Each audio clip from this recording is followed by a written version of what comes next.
بسم اللہ الرحمن الرحیم۔ سبق نمبر 17 کی تمرین۔ اس تمرین میں اسم اشارہ اور مشار الیہ کی مشق ہے۔ ھذہ مکتبۃ، یہ ایک کتب خانہ ہے۔ ھذا مرسام، یہ ایک پینسل ہے۔ ذالک دفتر، وہ ایک کاپی ہے۔ تلک محبرۃ، وہ ایک دوات ہے۔ ھذا الکتاب جمیل، یہ کتاب خوبصورت ہے۔ ذالک المدرس عطوف، وہ استاذ مہربان ہے۔ ھؤلاء معلمات، یہ سب استانیہ ہیں۔ اولئک مہندسون، وہ سب انجینئر ہیں۔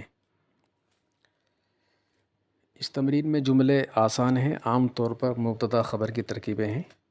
صرف 2 مثالیں ہیں جو اگرچہ مبتدا خبر ہی کی ہیں لیکن اسم اشارہ مشار الیہ ان میں دونوں آئے ہیں۔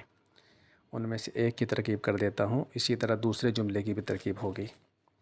ھذا الکتاب جمیل، ھذا اسم اشارہ مبدل من، الکتاب مشار الیہ بدل، مبدل من بدل سے مل کر مبتدا، جمیل خبر، مبتدا خبر سے مل کر جملہ اسمیہ خبریہ ہوا۔ ذالک المدرس عطوف، وہ استاذ مہربان ہیں۔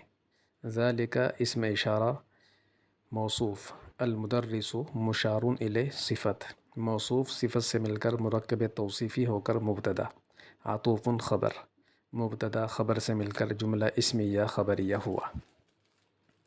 یہاں یہ بات ذہن میں رہنی چاہیے کہ مشار الیہ ہمیشہ معرب باللام ہوتا ہے اور اسم اشارہ کے بعد آتا ہے، اور ترکیب کا قاعدہ یہ ہے کہ مشار الیہ اگر مذکور ہو اور جامد ہو تو وہاں ترکیب میں بہتر یہ ہے کہ اسم اشارہ کو مبدل من اور مشار الیہ کو بدل کہیں، یا اسم اشارہ کو مبین اور مشار الیہ کو عطف بیان کہیں۔ اور اگر مشار الیہ مذکور ہے اور اسم مشتق ہے تو وہاں اسم اشارہ کو ترکیب میں موصوف اور مشار الیہ کو صفت کہیں گے۔ اجرا۔ ھذہ مکتبۃ، ھذہ لفظ کی دونوں قسموں موضوع اور مہمل میں سے موضوع ہے اس لیے کہ معنی دار ہے۔ لفظ موضوع کی دونوں قسموں مفرد اور مرکب میں سے مفرد ہے اس لیے کہ اکیلا ہے اور ایک معنی پر دلالت کر رہا ہے۔ مفرد کو کلمہ بھی کہتے ہیں۔ کلمہ کی تینوں قسموں اسم، فعل اور حرف میں سے اسم ہے، اس لیے کہ اس کے معنی دوسرے کلمے کے ملائے بغیر معلوم ہو رہے ہیں، اور تینوں زمانوں ماضی، حال اور مستقبل میں سے کوئی زمانہ اس میں نہیں پایا جا رہا ہے۔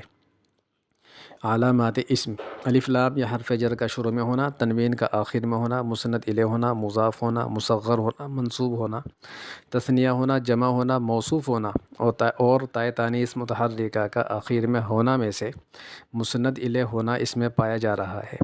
کلمات عرب کی دونوں قسموں معرب اور مبنی میں سے مبنی ہے اس لیے کہ اس کا آخر عوامل کے بدلنے سے نہیں بدلتا ہے۔ اسم کی دونوں قسموں اسم متمکن اور اسم غیر متمکن میں سے اسم غیر متمکن ہے، اس لیے کہ یہ اپنے علاوہ کے ساتھ مرکب تو ہے لیکن مبنی الاصل سے مشابہت رکھتا ہے۔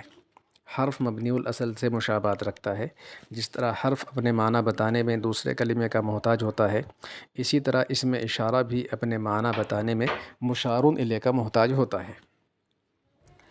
اسم غیر متمکن کی 8 قسموں: مضمرات، اسماء اشارہ، اسماء موصولہ، اسماء افعال، اسماء اصوات، اسماء ظروف مبنیہ، اسماء کنایہ اور مرکب بنائی میں سے یہ اسم اشارہ ہے، اس لیے کہ ایک محسوس چیز کی طرف اشارہ کرنے کے لیے وضع کیا گیا ہے۔